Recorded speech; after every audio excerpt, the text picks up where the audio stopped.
late game execution.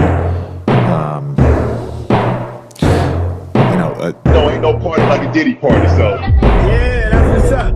Yeah. Yes, sir. Yes. Yes. If you guys haven't known by now, or haven't watched the video, my brother-in-law has a LeBron Barbie doll sitting on the fridge.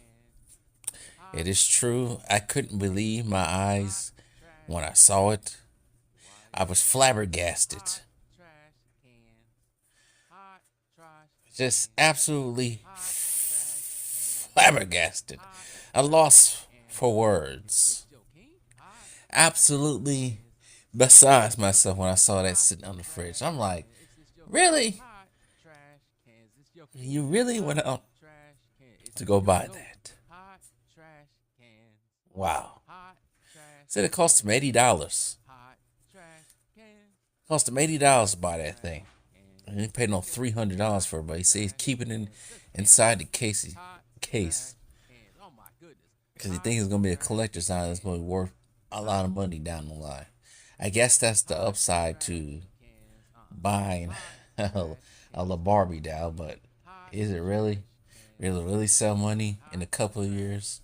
Maybe the value of this Barbie will go down due to certain things coming out in the near future about this guy. Who knows? But you wouldn't catch me dead in the middle of the night buying that.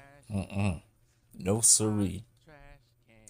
So yeah, my brother-in-law has a damn Barbie doll of LeBron sitting on the fridge. I hope one of the cats knock it down and tear it apart. But anyways, so like, share, subscribe, y'all. I just love it when these stands come on this channel, and they get mad, but they can't refute anything that I say. They just gotta talk about stuff that has nothing to do with nothing. Nothing to do with anything. And I'm starting to see that, just a side note, a lot of people have ADHD that can't keep on the subject. They deter off to something else. A lot of people are just slow these days. It's getting a lot worse. I think whoever took that, the elixir shot, I think that has something affecting their brain. Because a lot of people are just stupid and slow these days. But anyways, just like the LeCultists here, slow and stupid. Shoot, you can say they slow and stupid right in front of their face. They still can't catch it. But 1-9. LeBron is 1-9 in the last playoff games. So that means the sweeping that happened in 23, I mean, the 4 games they lost to the Denver Nuggets again last year, and then the 1 game they played on Saturday, and then the 1 game they lost, they actually won against Denver last year.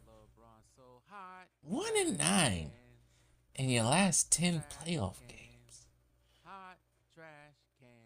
And some of them were blowouts.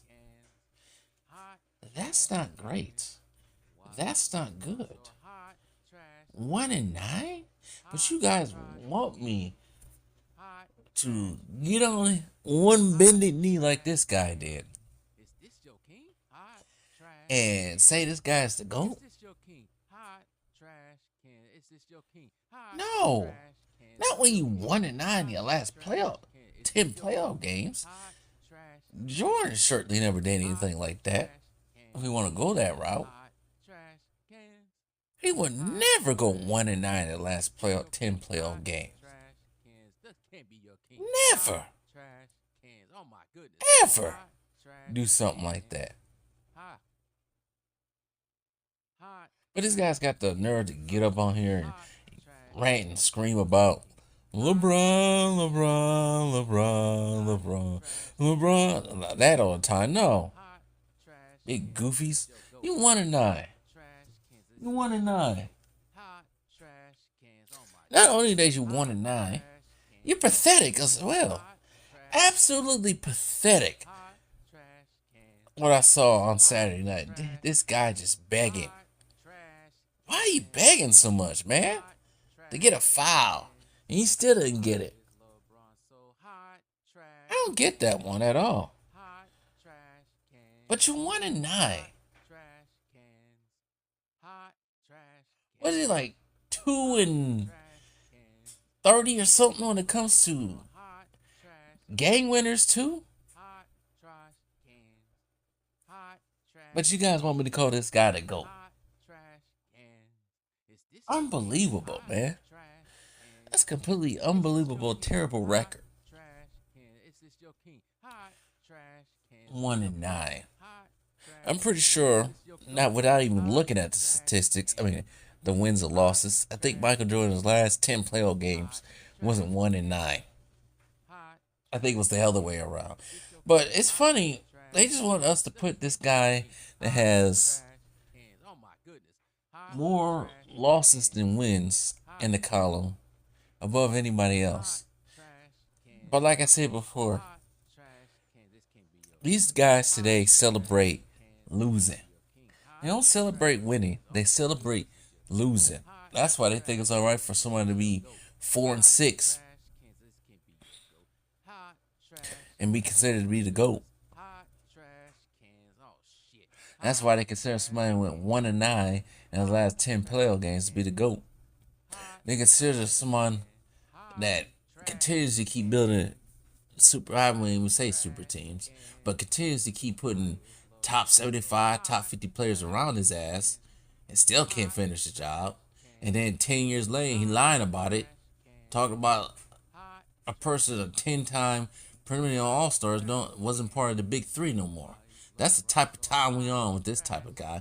Just a lying, deceitful, balding, big chin bastard. And I won't address that whole Kevin Gates thing with him. A side note, that whole thing with Kevin Gates is just weird. Matter of fact, Kevin Gates is just weird in itself. We don't get the Rachel, what's her name? The Snow White chick. Weird, weird, weird, weird. That's what I'm gonna do about that. But anyways, 1-9, man. 1-9, blowing out in 3 different decades in the playoffs, and now your son is adding on to his own legacy by joining you in embarrassing defeats. Like I said before, this is the first father and son duel to get blown out badly in a game 1 opening round loss. They're the first. It might be the last. That's something he got to wear on his sleeve. I just like when these guys talk about, it's a record, he's 50K points all together, this and that, and this and that. But they never want to announce the most field goals, missed shots, the most turnovers. But they always tie it around, well, that's longevity stats. Okay, then we can say Kobe stuff was longevity stats too. I just don't get these guys' rationale. But like I said, these guys are not very bright at all. They're not. Mr. 1-9. 1-9. Embarrassing. Hot trash cans.